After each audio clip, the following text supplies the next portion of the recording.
नमस्कार, मैं हूं अमितेश। आप देख रहे हैं एनबीटी ऑनलाइन। रोजाना की तरह आज भी हम चुनावी सिलसिले में लोगों से बातचीत करने के क्रम में निकले और हम निकलते निकलते पहुंच गए हैं गाजीपुर के आदर्श बाजार में। आदर्श बाजार सदर सीट का इलाका है जो कि मुख्यालय से सटा हुआ है और यहाँ पर अगर बात करें तो यहाँ से कुछ किलोमीटर की ही दूरी पर पौहारी बाबा का आश्रम है। वही पौहारी बाबा जिनके पास विवेकानंद अपने कई सारे आध्यात्मिक अनुभूतियों को समझने और उसे साझा करने गाजीपुर पहुंचे थे।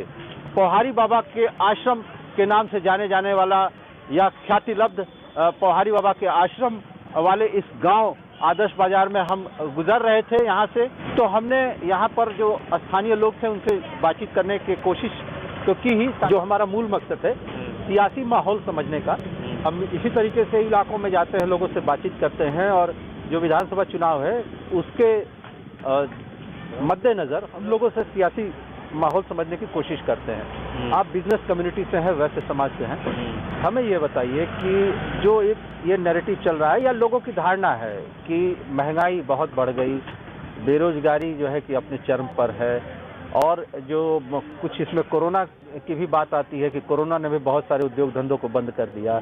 ऐसे आलम में अब क्या लगता है कि 2022 में जो चुनाव होंगे उसमें क्या सियासी बयार किस तरफ बहने वाला है?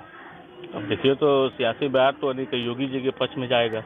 हम तो जानते हैं कि योगी जी ने जो फैसिलिटी दी है यहाँ पे गाजीपुर के लोगों को या उत्तर प्रदेश में सारे लोगों को, ये फैसिलिटी ये है कि अनाज में तेल मिल जा रहा, गेहूं मिल जा रहा, चावल मिल जा रहा, चना मिल रहा, नमक भी साथ में मिल रहा है। ये फैसिलिटी बहुत मूल्य चीज़ होती है। और रामलला की मंदिर भी बनी हुई है। मंदिर का लाभ मिलेगा? एकदम एकदम शौक से मिलेगा। जो राम को लाए हैं हम उनको लाएंगे। अब यूपी में फिर से भगवा लहराएंगे। अच्छा, तो आप तो लग रहा है कि पहले से भगवा रंग में रंगे हुए हैं, लेकिन ठीक है, अब ये आपकी अपनी व्यक्तिगत राय है। बेरोजगारी एक बड़े मुद्दे के तौर पे जहाँ भी हम लोग जा रहे हैं लोगों के बीच बातचीत कर रहे हैं, बता रहे हैं कि भाई गाजीपुर में सेना की भर्ती होती थी, लंबे अरसे से नहीं हुई, वैकेंसियाँ निकल रही हैं, या तो वो कोर्ट से स्टे लग जा रहा है या किन्हीं वजहों से नियुक्तियाँ नहीं हो पा रही हैं, टेट की परीक्षा भी पेपर आउट हो गया। तो इसके बीच आपको ये लगता है कि जो आने वाले चुनाव हैं इसमें बेरोजगारी एक बड़ा मुद्दा बन करके उभरेगा? मुद्दा तो उभरेगा ही। सरकार में तो योगी सरकार में भी यानी कि कुछ मिला है सर। पिताजी थोड़ा सा पूछ लीजिए तो अच्छा, चलिए मैं हम लोग बातचीत कर रहे थे तो तुलसी जी के पिताजी बोल रहे हैं, तो बड़े बुजुर्गों की राय को शामिल करना भी बड़ा जरूरी हो जाता है। बाबू जी, ये बताया जाए कि अब तो चुनाव होके कि अब विधायकी वाला। हाँ जी। तो का मुद्दा रही चुनाव में? चुनाव मुद्दा रही मोदी जी के, जो तो सब सही बा, लेकिन मोदी जी के बतिया कोई माना था? मोदी जी के देश विदेश में बाटे जो के कभी नाम ना रहे, जो नाम पैदा कैलन, कितना बाटे जो के चौथा स्थान पर इंडिया आए, लेकिन गाजीपुर के जनता नहीं समझ पा रही है। गाजीपुर में जो भी नेता आया और विकास किया, उसकी अगले इलेक्शन में जमानत जब्त कर दिया गया। जैसे कि कालीचरण पहले आए जनता पार्टी से, उतरते ही बाटे जन की गाजीपुर को डिग्री कॉलेज फलान ढकान सब कर दिए, इतना विकास कर दिए और अगले चुनाव में उनकी जमानत जब्त कर। ऐसा कहाँ होता बाबूजी कि जे काम करावेला वो हार जाला? वजह का बा? वजह बा कि यहाँ की जनता एक राय नहीं है। यहाँ बिरादरी बाहर बहुत चलता है।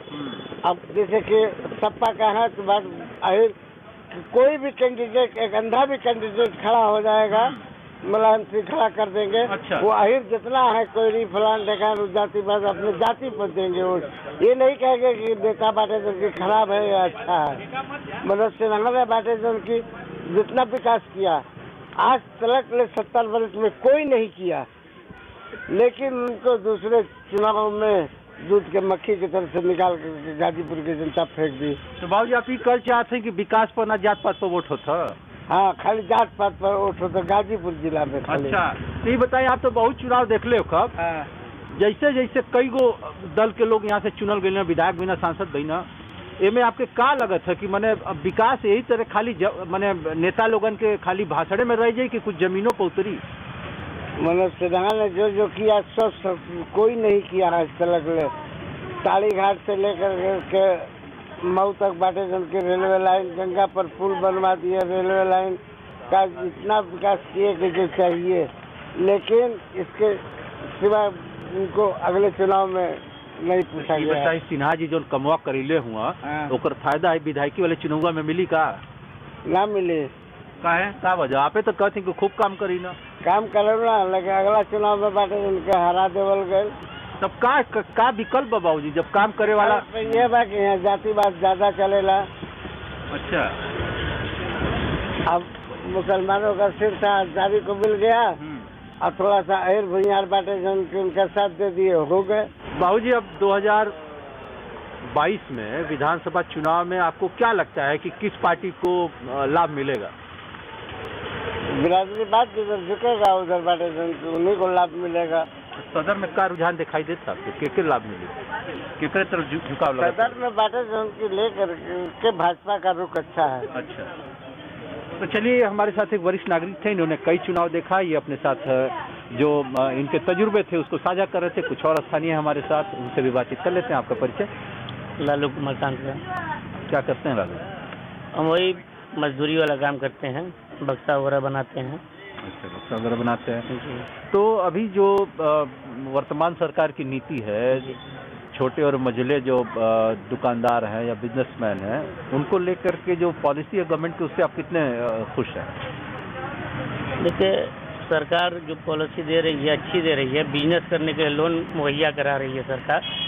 हम भी 2 लाख रुपए का लोन जो है मुहैया कराए हैं सरकार के द्वारा माफी, तो उसमें जो है बहुत अच्छी मतलब की बेनिफिट है। बिजनेस करने के लिए सरकार अपना रुझान मतलब बैंक द्वारा दे रही है। अच्छा, ये तो अच्छी बातें होंगी। कुछ ऐसी भी बात होंगी जो कि आप लोग को सहज नहीं लग रही होंगी, वो कौन से मसले हैं?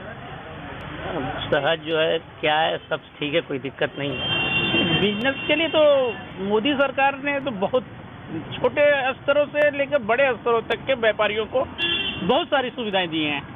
जैसे कि लोन वगैरह जो है जो देती है, जो छोटे उद्योग के लिए भी देती है, बड़े उद्योग के लिए भी देती है, उसका लाभ व्यापारी को बहुत अच्छा मिल रहा है। तो लोनिंग की तो पहले भी प्रक्रिया थी कि अगर आप कोई प्रोजेक्ट बनाते हैं, ले जाते हैं बैंक को, अगर समझ में आता था तो बैंक आपको लोन कर देता था। तो उससे और अब में क्या अंतर? नहीं, पहले के लोन में जो है बहुत सारी दिक्कतें थी। मतलब जो पहले कैसी दिक्कतें थी? पहले जो लोन नहीं मिलता था वो बैंक के चक्कर ही लगाते रह जाते थे लोग। अब जो है आधार कार्ड पर जो है लोन अब हमेशा तो मिल जा रहा है। साधारण जो है साधारण आप अपने जो आधार को ले जाइए, आपको उस आधार पे आपको लोन तुरंत मिल जाता है। मुझे ये बताया जाता था कि भाई देखिए, गवर्नमेंट की पॉलिसी अपनी जगह है, लेकिन बैंक में कट कमीशन का खेल चलता है। अगर आपको चाहिए तो आपको कट कमीशन देना पड़ेगा। क्या अभी भी ऐसा है या उसमें कुछ गिरावट हुआ? नहीं, अब तो बहुत ही अच्छा हो गया है कि अब कट कमीशन वाली काम खत्म हो गया है। अच्छा, अब किसी भी बैंक में जो है अलग से कोई एक्स्ट्रा चार्ज नहीं देना पड़ता है। लेकिन ऐसा अब तो बिजनेस पे नहीं है। बिजनेस अब धीरे धीरे खुल रहे हैं, बड़ी तेजी से खुल रहे हैं। जहाँ तक महंगाई की बात हम करें तो महंगाई तो कहीं दिख नहीं रही है, और महंगाई उस जगह पे दिख रही है जहाँ पे लोग काम नहीं कर रहे हैं। और यहाँ पे तो बहुत अच्छी कामें हो रही हैं, अच्छी दुकानें खुल रही हैं, तो महंगाई कहाँ है? जब आपने इतना महंगाई को डिफेंड कर दिया तो मुझे ये बताइए कि 2022 के चुनाव में किसको लाभ मिलेगा? सत्तारूढ़ दल को या फिर जो है कि सत्ता विरोधी लहर को झेलना पड़ेगा बीजेपी को? नहीं, हमको तो लग रहा है कि सत्ता दल को ही जो है लाभ मिलने वाला है। सरकार जो है फिर से जो है हम लोग भाजपा को लाने वाले हैं, हम लोग जोर शोर से। अच्छा, एक चीज मुझे फिर बताइए कि ये हमेशा से रहा है कि जो बिजनेस कम्युनिटी रही है वो कन्वेंशनल वोटर रही है बीजेपी का, तो आप उसी माइंडसेट से मेरे साथ बात कर रहे हैं या फिर आप इसमें? ऐसा कोई मैटर नहीं है, क्योंकि मैं राजनीतिक दल से नहीं हूँ, लेकिन कहा जाता है कि काम दिखता है, और काम दिख रहा है तो मैं उसको देख के बोल रहा हूँ कि नहीं, काम दिख रहा है। गाजीपुर में बहुत सारे अच्छे काम हुए हैं, जैसे कि नेशनल एक्सप्रेसवे बना हुआ है, जिससे कि लोग 4 घंटे में गाजीपुर से लखनऊ तक जा रहे हैं। और यहाँ से पहले क्या स्थिति थी कि जो 8 घंटे 9 घंटे लगते थे, तो ये एक व्यापारी के लिए बहुत बड़ा सुविधा मिल रहा है। अच्छा, तो ये सब चीज़ें जो है हम लोग बीजेपी में देख रहे हैं कि बहुत तेजी से बढ़ाव हो रहा है, और हमको लग रहा है कि आने वाले समय में अभी 120 बेड का हॉस्पिटल बन रहा है गाजीपुर सदर हॉस्पिटल। अच्छा, ये लाल दरवाजा मिस्र बाजार में, जो पहले महिला अस्पताल, जो पहले महिला अस्पताल हुआ करता था, आज वो फिर वो रीओपन हो रहा है 120 बेड के हॉस्पिटल। तो काम बड़ी तेजी से हो रहा है, और भी हमको लग रहा है कि सुविधा और बिजनेसमैन लोगों को बढ़िया से बढ़िया मिलने वाला है। चलिए, तो ये थे कुछ स्थानीय लोग आदर्श बाजार में जो कि बिजनेस कम्युनिटी से थे। उनसे हमने 2022 के चुनाव के संदर्भ में बातचीत की। फिर हम ऐसे ही गाजीपुर के किसी इलाके में पहुंचेंगे और वहां के स्थानीय लोगों से बातचीत कर 2022 के विधानसभा चुनाव के संदर्भ में सियासी माहौल को समझने की कोशिश करेंगे। तब तक आप बने रहिए एनबीटी ऑनलाइन के साथ।